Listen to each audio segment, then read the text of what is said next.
No, I haven't brushed my teeth, but I'm recording a book. Hello, everyone. Why am I upside down?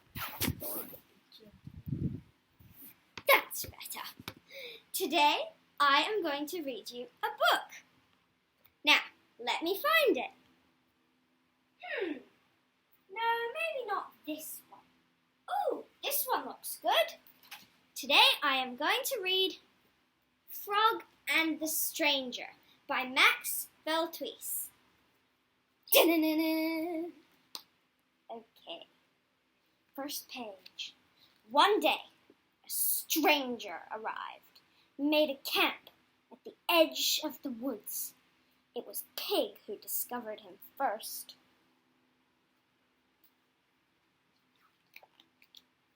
Have you seen him? Asked Pig excitedly when she met Duck and Frog. No. What's he like? Asked Duck. If you ask me, he looks like a filthy, dirty rat, said Pig. What does he want here? You have to be careful of rats, said Duck. They're a thieving lot. How do you know? Asked Frog.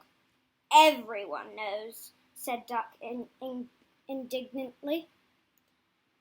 But Frog wasn't so sure. He wanted to see for himself. That night, when darkness fell, he saw a red glow in the distance. Frog crept nearer. At the edge of the wood, he saw a couple of sticks with a rag draped over them, like a makeshift, untidy tent. The stranger was cooking in a pot over a fire. There was a wonderful smell, and Frog thought it looked very cozy.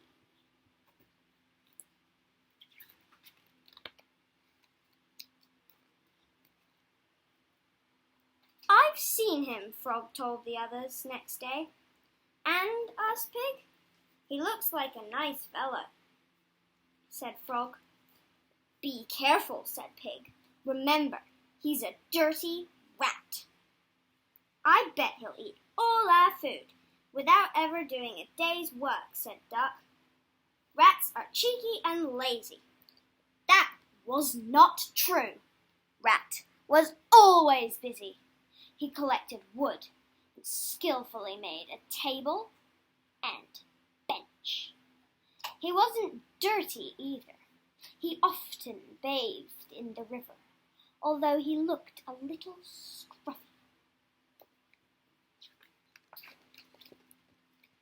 One day, Frog decided to visit Rat. Rat was sitting resting on his new bench in the sun. Hello, said Frog.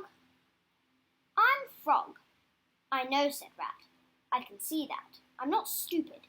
I can read and write, and I speak 3 languages, English, French, and German. Frog was very impressed. Even Hare couldn't do that. Just then, Pig arrived. Where are you from? She asked Rat, angrily. From everywhere and nowhere, replied Rat calmly. Well, why don't you go back? Cried Pig. You've no business here. Rat remained calm. Oh, hello, Mummy. Now I'm recording a book peacefully. Sort of. I have travelled all over the world, said Rat, unmoved. It's peaceful here, and there's a wonderful view over to the river. I like it here. I bet you stole the wood, said Pig. I found it, said Rat in a dignified voice. It belongs to everyone. Dirty rat, muttered Pig. Yes, yes, said Rat bitterly. Everything is always my fault. Rat is always blamed for everything. Frog, Pig, and Duck went to visit Hare. That filthy rat must leave, said Pig. He's no right to be here. He steals our wood and is rude as well, cried Duck. Quiet, quiet, said Hare. He may be different from us, but he's not doing anything wrong, and the wood belongs to everyone. From that day on, Frog went to visit Rat regularly. They sat side by side on the bench, enjoying the view, and Rat told Frog stories of his adventures. Dun-dun-dun-dun. Round the world, for he had travelled widely and had many, many exciting experiences. Pig disapproved of Frog. You shouldn't go round with that filthy rat, she said. Why not? Asked Frog. Because he's different from us, said Duck. Different, said Frog. But we're all different. No, said Duck. We belong together. Rat isn't from round here.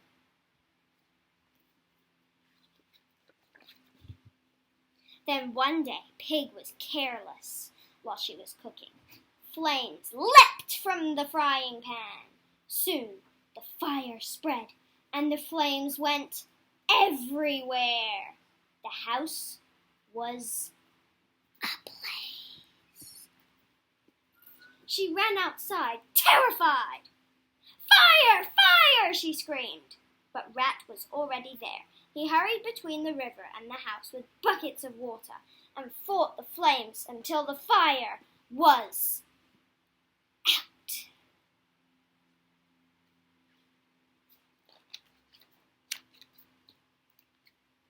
The roof of Pig's house was totally destroyed.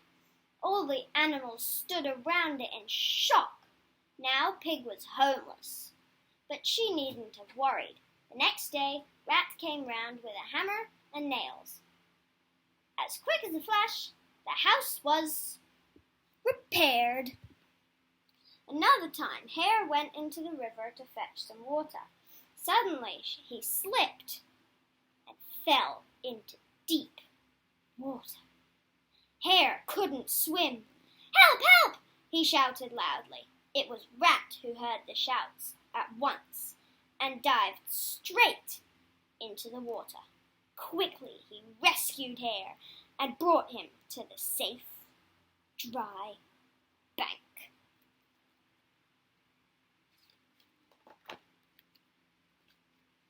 Everyone now agreed that Rat could stay.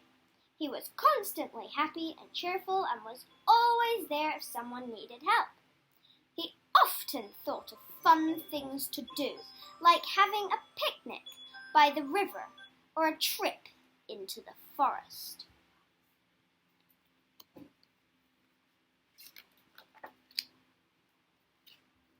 And during the evenings, he told them all exciting stories about dragons in China and other exciting things he had encountered in the world. It was a very happy time, and Rat always had new tales to tell. But one day, when Frog went to visit his friend, Rat, he couldn't believe his eyes. The tent had been taken down, and Rat was standing there with his rucksack. "Are you leaving?" asked Frog in amazement. "It's time to move on," said Rat. "I might go to America. I've never been there before." Frog was devastated.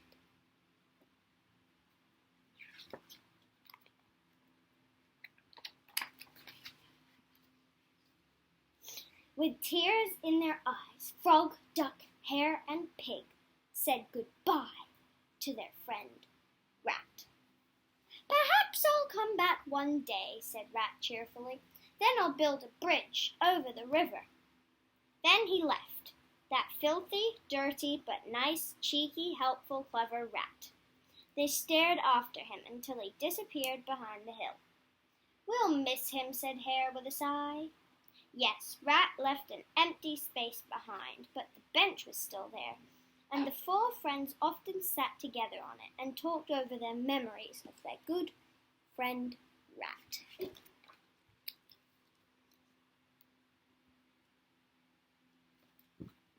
That's the end of today's book. Thank you for watching, and I hope you come again soon.